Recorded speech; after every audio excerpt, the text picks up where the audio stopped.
నమస్తే న్యూస్ 24 తెలుగుకు స్వాగతం. నా పేరు యామిని. ముందుగా వార్తల్లోని ముఖ్యాంశాలు ఇప్పుడు చూద్దాం. శంషాబాద్లోని రైల్వే కమాన్ నుంచి ప్రధాన బస్టాండ్ వరకు ఉన్న రహదారిపై నెలలుగా వీధి లైట్లు వెలగడం లేదు. దీంతో రాత్రి వేళల్లో మహిళలు, విద్యార్థులు, విమానాశ్రయ ఉద్యోగులు, ప్రయాణికులు తీవ్ర ఇబ్బందులు పడుతున్నారు. చీకటి కారణంగా అసాంఘిక శక్తుల భయం పెరుగుతుందని, మహిళల భద్రత ప్రశ్నార్థకంగా మారిందని స్థానికులు ఆందోళన వ్యక్తం చేస్తున్నారు. పలుమార్లు అధికారులకు విన్నవించినా ఫలితం లేకపోయిందని స్థానికుడు తోకుల శంకర్ ఆవేదన వ్యక్తం చేశారు. ఇప్పటికైనా అధికారులు స్పందించి వెంటనే వీధి లైట్లను పునరుద్ధరించాలని శంషాబాద్ ప్రజలు డిమాండ్ చేస్తున్నారు.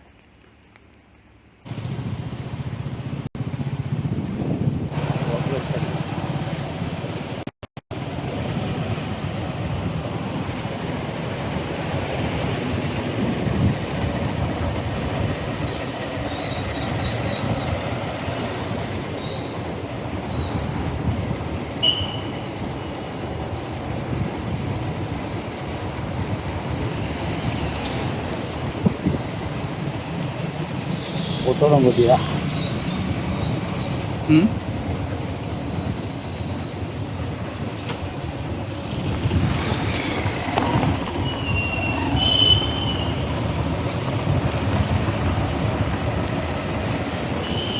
Iya.